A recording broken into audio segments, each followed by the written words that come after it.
Yeah, and sometimes people come and they ask me, what do you do? And I say, well, I'm showing that life can be different than what you've been told, and that, you know, there are things you can do that you never thought you could, such as, you know, not catching the Frisbee and still feeling like it was good that you didn't catch it, or just casually throwing it, catching it, and still making sense, so that I can let my body kind of do what it's doing, and at the same time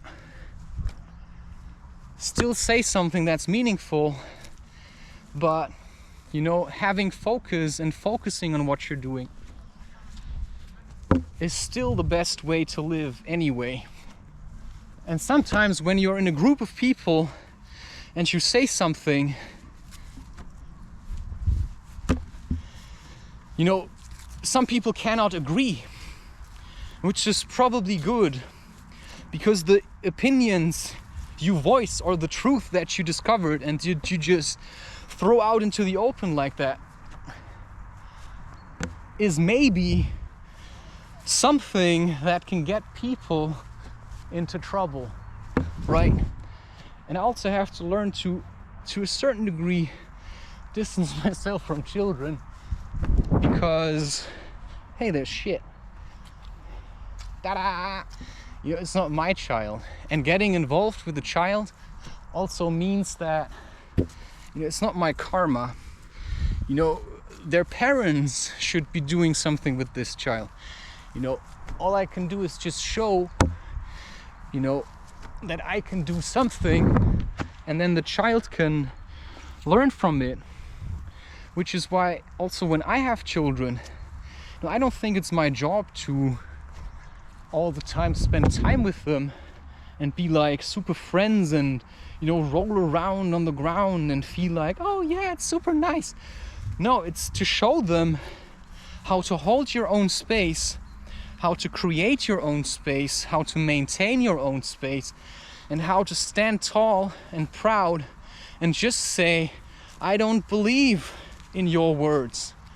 I don't believe in your words, you know, because I found others, and I don't like talking like this, you know. I don't like talking like this. I don't believe in your words. What does that even mean? I mean, how can I believe in something that's just made to look good? But if you just scratch the surface, you realize, you know, there's just nothing underneath. You know, what I see underneath is just crap. It's just toxic.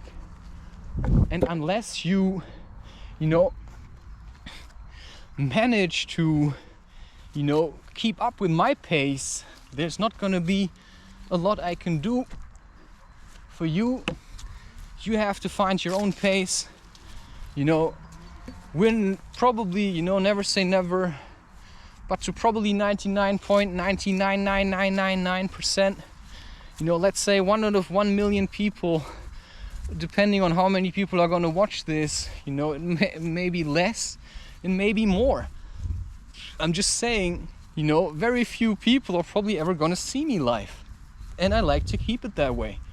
But I also acknowledge that there is something about being in the presence of someone that has been cleaned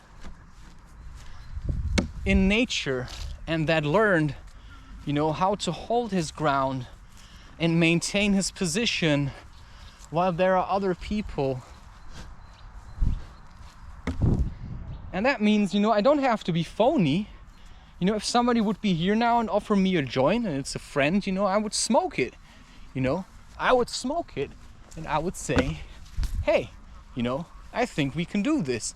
And just because you've seen me slacklining here once and you told your grandson about it doesn't mean that you will like me in your living room. You know, that's a very simple fact. And, you know, I don't know what I'm doing here. I think I'm just waiting for something. You know, I don't really know. And sometimes you speak the truth and people say, yeah, you know, is that really the truth? And while inside of themselves they think, oh wow, I think that guy is right about what he just said, right? I think that guy is right about what he just said. And that's the really weird thing. that in the end, the people who probably will boost me are the ones that saw me live. Because everyone else, and that's also the other thing, you know, messages